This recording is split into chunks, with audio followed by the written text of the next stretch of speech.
mumpung ada corona, budget defisit kita tingkatin supaya bisa ngutang lebih besar. Otaknya ini kan cuma ngutang, ilmunya itu nggak lebih dan nggak kurang. Hentikan semua proyek-proyek infrastruktur termasuk ibu kota baru yang kagak jelas itu, yang ngerjain cuma McKinsey. Saya ingin menyatakan satu hal, bahwa sebelum ada corona, ekonomi kita udah masalah. Saya bicara dengan Ketua Asosiasi Tanah Abang, Glodok, dan lain-lain, rata-rata penjualan udah drop. Sejak tahun 2017, 18, dan 19. Saya pernah tanya, rata-rata 50-60 tahun, pernah nggak dalam sejarah hidup Anda mengalami kondisi gini? Mereka bilang hanya sekali, pada masa akhir Bung Karno dan awal Pak Harto. Loh, bukan 98 jeblok. Maaf Pak, kita, Tionghoa, ketakutan, dibakar, digebukin, kita tutup toko kita.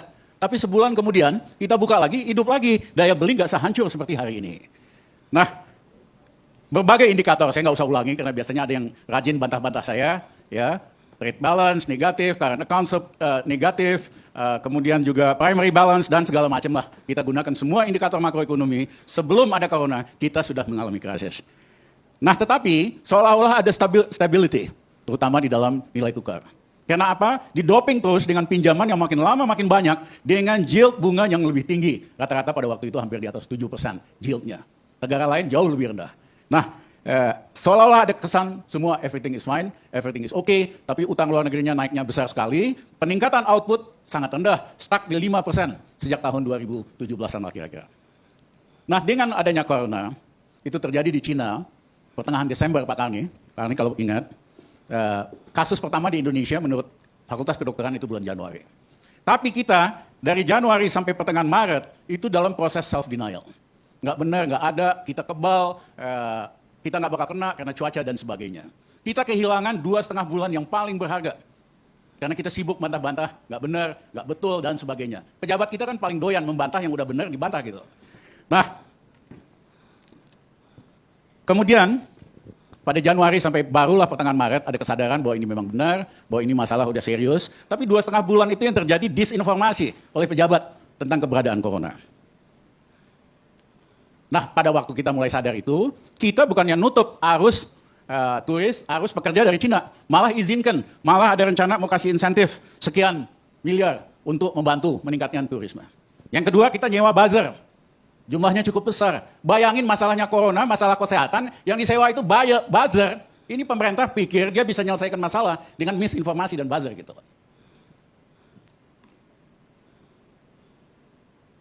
Ada juga pejabat yang tadinya super optimis kalau lihat pernyataannya. Ekonomi Indonesia bagus, makro bagus, stabil, begini, begitu.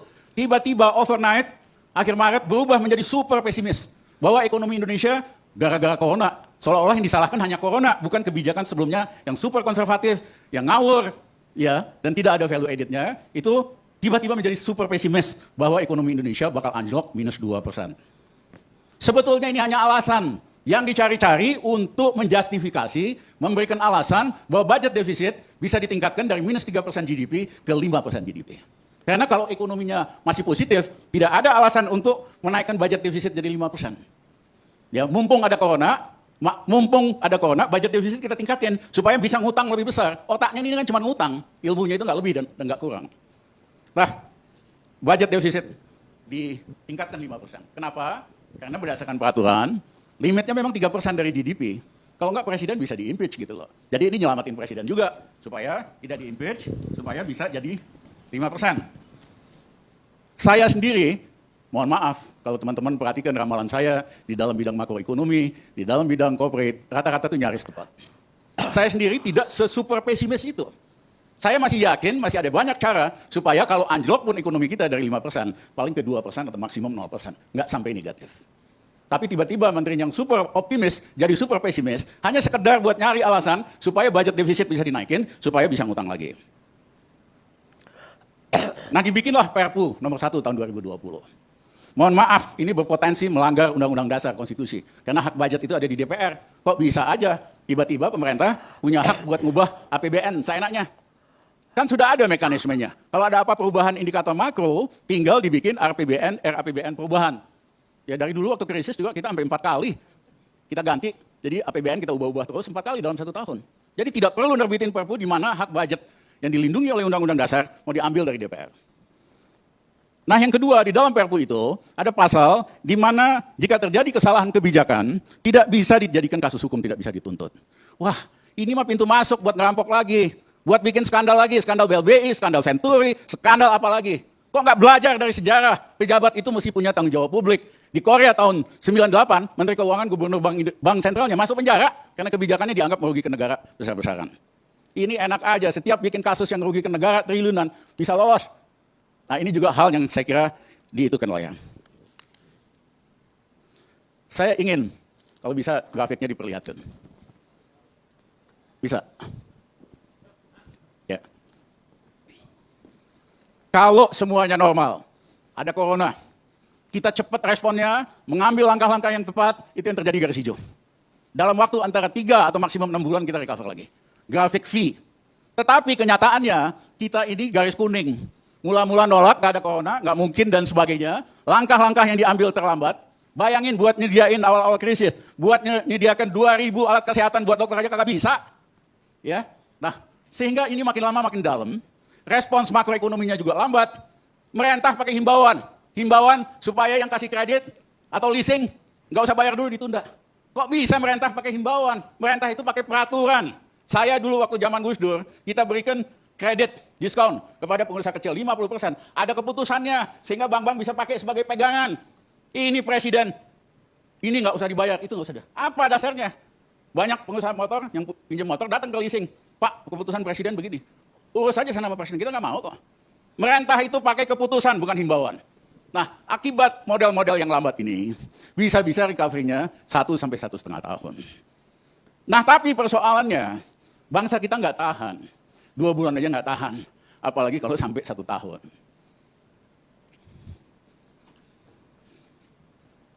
Bagaimana kalau kita mau cepat? Saya setuju dengan Pak JK tadi. Fokus untuk menyelesaikan menghambat corona. Ya, yang lain-lain itu secondary. Karena kalau itu dilakukan, coronanya berhenti, ya dia balik lagi, pulih kembali. Tapi kalau kita cara menanganin corona masih penuh dengan disinformasi, tidak memberikan fakta yang benar, tidak melakukan hal yang apa diperlukan, makin lama ini makin panjang, ekonominya akan lebih ribet, yang berguguran makin banyak. Yang kedua, punya uang nggak sih pemerintah? Masih. Itu ada saldo, Silva total 270 triliun. Hentikan semua proyek-proyek infrastruktur, termasuk ibu kota baru yang kagak jelas itu, yang ngerjain cuma McKinsey, mutu kualitas risetnya juga payah kok. Ya hentikan dulu, pakai uangnya untuk menyelesaikan masalah corona dan kebutuhan dasar. Memang pajak turun, tapi menurut hitungan kami masih adalah sekitar hampir 300 triliun. Yang ketiga, terima kasih sedikit sama Prabowo, nggak kedengeran suaranya. Tapi dia tidak tanda tangani semua proyek pembelian alutsista yang markupnya lebih dari 10%. Itu dia menghemat sekitar 3,4 miliar dolar diam-diam, total 50 triliun. Karena biasanya markup pembelian alutsista itu ratusan persen, ada yang ribuan persen. Dia maksimum 10%. Di atas 10% dia nggak mau tanda tangan. Dia udah lapor sama Jokowi, setor sekitar 3,4 miliar dolar, itu hampir 50 triliun. Ya, tahun kemarin. Nah yang ketiga, cicilan hutang kita itu setahun 650 triliun. Seperempatnya, kira-kira 25%-nya itu bilateral dan multilateral. Kan banyak yang sok jago, ngaku hubungan internasionalnya hebat, kenal si ini, kenal si itu. Ini waktunya telepon kepala-kepala negara, kita delay dulu pembayaran ini 6 bulan. Nanti kita bayar lagi. Katanya banyak hubungan internasionalnya hebat. Mana? Ya, tinggal telepon kok. Lagi krisis gini pasti dikasih, ya kan, bayar 6 bulan dulu tunda pembayaran. Nah yang kedua, 3/4 itu bond-bond swasta. Yang bunganya selama ini ketinggian. Dulu 7%. Terakhir Menteri Keuangan nerbitin bond 4,3 miliar dolar. Kalau nggak salah, yieldnya itu 4,5% atau 4,3%. Saya mohon maaf, Presiden Duterte, Presiden Filipina yang ekonominya lebih gawat dari kita, lebih susah dari kita, nerbitin bond, yieldnya hanya 2%. Kita 2 kalinya lebih mahal. Canggih banget Duterte dibandingkan katanya Menteri Keuangan terbalik. Nah, menurut saya ini waktunya kita swap bond-bond kita yang jangka pendek, yang bunganya kemahalan, mumpung bond yield di seluruh dunia negatif.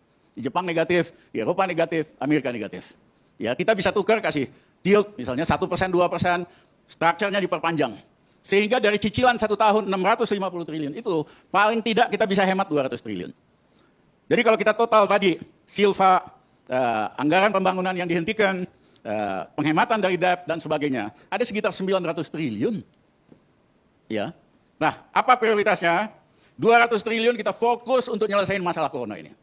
Tapi nggak seperti sekarang, APBD atau apalah. Ternyata saya dengar alat-alat kesehatan ribut di dalam karena masing-masing pejabat bawa ininya, bawa pengusahanya. Saya nggak putus-putus. Di koran sih berasan udah mau import sekian gitu alatnya. Tapi di dalam ternyata masing-masing punya sponsornya sendiri. Bejat ini sistemnya. Ya. Harusnya kan cepat bertindak dan sebagainya. Saya kasih contoh lah, Sritek itu produsen tekstil, alat-alat pakaiannya NATO. Dan Amerika udah biasa bikin baju, APD, macam-macam. Tinggal minta Sritek bikin buat segini. Ya, dikasih 3% aja di atas kosnya dia udah happy tuh. Tapi kagak ada menteri yang telepon dia. Nah, saya berikan contoh dan lain-lain. Jadi 200 triliun kita spend untuk menyelesaikan masalah corona ini secepat mungkin. Karena kalau kita lakukan itu, nanti semua masalah yang lainnya ikutannya akan selesai. Sumbernya mati. Nah, yang kedua 300 triliun kita pakai untuk bantu rakyat miskin dan pekerja harian. Di Jakarta ini penduduknya sekitar 26 juta. Seperempatnya itu pekerja harian, sekitar 6 juta. Ya kasihlah kebutuhan dasar. Tapi caranya, jangan dikasih paket-paket, karena paketnya dia nggak perlu kok. Paket ini, paket itu, ada 10 item. Yang dia perlu kan beras, yang dia perlu itu telur, ikan asin, minyak goreng. Ya, atur dong gitu. Pakai kalau perlu BRI, karena saya nggak percaya kalau ormas dipakai nyalurin uang, atau birokrasi kita, pasti ditilep. Kalau tadinya mau dikasih 1 juta per orang, nyampenya ke bawah tuh 100 ribu pengalaman. Kita gunakan dong BRI buat nyalurin begini-begini. Sehingga yang hilang di jalan, rakyat bisa milih sendiri. Dia bisa tenang di rumah. Kalau saya sih sederhana, kalau ada yang punya account, balance-nya setengah juta, kita kasih 1 juta. Yang nggak punya account, kita minta bikin account ATM sama BRI yang di atas 17 tahun. BRI itu punya cabang di seluruh Indonesia, punya satelit, kapasitas komputernya 4 kali dari BCA, jumlah transaksinya 3 kali dari BCA, walaupun kecil-kecil. Suruh rakyat bikin ATM. Selama 17 tahun, di atas 70 tahun. Sampai desa-desa dia punya cabang. Seneng kok dia dapat klien baru. Nah nanti kita salurin. Apa 1 juta per anak atau apa. Sehingga betul-betul sampai sama rakyat. Nah kalau kita lakukan itu, bank juga istilahnya penetrasi bank lebih tinggi. Yang kedua kalau lain kali ada masalah lagi, kita udah tahu caranya. Siapa, segmen mana yang kita mau capai. Datanya kan bisa dipanggil anak-anak pintar tuh bikin data, big data analysis, segmen mana yang kita mau capai. Nah 200 triliun lagi kita spend untuk meningkatkan makanan. Saya awal corona udah bilang, hentikan semua proyek infrastruktur ini fokus di dalam food production. Kenapa? Pada skala global akan terjadi kekurangan makanan. Sederhana, orang kalau diam di rumah, menengah atas dia konsumsi lebih banyak. Lihat aja banyak yang makin gendut selama krisis ini. Artinya konsumsinya naik 10%. Tetapi supply-nya drop 25%. Jadi bukan hanya karena panic buying. Selain panic buying, consumption naik 10%, supply turun 25%. Sehingga akan ada shortage dalam makanan. Dan yang kedua, karena dolar kita melemah, itu akhirnya buat rakyat juga makin lama makin mahal. Jadi kita spend 200 triliun untuk ngasilin makanan, sayur-sayuran, buah-buahan. Sayur-sayuran cuma 2 bulan, lain-lain 3 bulan. Bawang putih yang selalu kita import hampir belasan triliun. Kita tanam. Memang selama ini hanya bisa di Brebes sama Pati. Minta teman-teman IPB, ada dong tanah di tempat lain yang bisa. Nah kalau setahun kita bisa 3 kali produksi, tahun depan kita ekspornya bawang putih. Jadi krisis ini kita gunakan sebagai kesempatan untuk memacu food production. Termasuk beras dan lain-lainnya. Pilih aja 10 komoditi lah, jagung dan lain-lainnya. Itu rakyat ada kerjaan, kita nggak kelaparan rakyatnya. Kalau corona ini selesai, kita bisa jadi pemain untuk ekspor. Ya, karena di Thailand, mereka putuskan untuk ngurangin ekspornya. Ya, karena rakyatnya banyak yang nganggur, dibagi Vietnam sama Thailand. Nah, surplusnya itu cuma 2 juta ton. Kalau mereka pakai lebih banyak buat dalam negeri, kita akan kesulitan loh. Yang ketiga,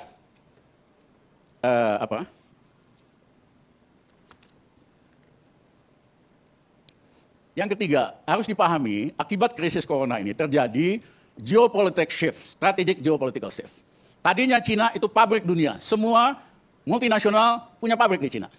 Mereka belajar setelah ini bahaya ternyata. Nggak boleh lagi kita sepenuhnya di Cina, kita harus keluar dari Cina secepat mungkin. Pemerintah Jepang, Perdana Menteri Abe, kasih insentif buat perusahaan Jepang buat keluar dari Cina. Tapi kemana mereka pergi? Ternyata mereka hanya mau pergi ke Vietnam, mereka hanya mau pergi ke India dan ke Meksiko. Indonesia nggak masuk. Padahal Pak Jokowi 6 tahun terakhir selalu bilang, come to Indonesia, invest to Indonesia. Nggak ada hasilnya, mohon maaf Pak Jokowi. Ya, karena you don't wrong the right strategy. Kenapa mau masuk ke ekonomi yang 5%? India 7%, lain-lain 7%, mereka ke sana dulu. Jadi pompa dulu ekonomi di dalam negeri ke 7%, otomatis nanti asing masuk kok. Dibalik logikanya.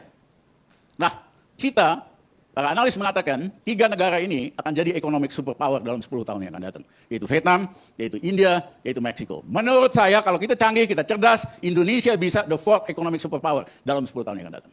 Untuk itu kita jangan lagi jadi antek Cina. Ya, konstitusi kita jelas-jelas bebas aktif. Indonesia nggak boleh ikut blok barat, blok timur. Kita harus bebas aktif. Selama ini kan takut banget sama Cina. Dia nyeludupin orang terus dan sebagainya. Jadi ini waktunya untuk menggeser politik luar negeri kita dan politik investasi kita dari sangat pro Cina jadi antek Beijing, jadi negeri kita sendiri, dan ini kesempatan untuk Indonesia jadi economic superpower. Yang kedua, saya mohon maaf. Tempat ya, ada ide mau nyetak uang, printing money. Mohon maaf. Printing money, pada saat pemerintahnya itu tidak kredibel, banyak KKN and abuse of power, printing money itu bahaya sekali. Pasti inflasi. Tapi yang penting begitu pemerintah Indonesia printing money, rupiah bisa anjlok ke 20.000 kok. Kecuali pemerintahnya jauh lebih kredibel hari ini. Nah kembali ke grafik tadi, saya minta tolong dikasih lihat sekali lagi, Dek. Apa sih yang terjadi? Bayangkan, samurai raksasa jatuh dari langit. Kita sok jago, walaupun kita raksasa, kita tahan ini samurai, tangan kita bleeding. Kita nggak sanggup. Kasarnya, Indonesia nggak kaya-kaya amat. Kalau ada perusahaan mau buyback saham, bleeding loh. Lihat aja semua grup-grup besar di Indonesia. Valuasinya drop ada yang 200 triliun dan sebagainya. Samurai itu harus jatuh dulu ke tanah. Baru kita lakukan sesuatu. Nah kita ini tidak cukup kuat untuk melakukan macro pumping. Amerika, berapa waktu yang lalu? Pump 1 triliun US dollar. Hasilnya apa? Cuman berapa hari doang indeks di Amerika naik, habis itu anjlok lagi. Sekarang kemarin 2 triliun lagi. Seolah-olah mau naik sebentar, bentar lagi rontok lagi. Karena apa? Masalahnya di coronanya. You nggak selesaikan corona, mau lu pompa 2 triliun, tetap akan masalah. Nah, jadi jangan sok-sok macro pumping. Bank Indonesia sudah spend 300 triliun lebih untuk mensupport rupiah. Kecil efeknya. Bahkan kalau dia terlalu semangat, turunin lagi ke 15.000, spekulator pada beli tuh. Dolar, nungguin lagi, bentar lagi pasti anjlok lagi gitu loh. Jadi jangan sok jago, kemampuan kita terbatas, jangan lakukan macro pumping atau corporate pumping yang tidak perlu. Bereskan kasus corona, otomatis nanti semua akan lebih baik. Baik.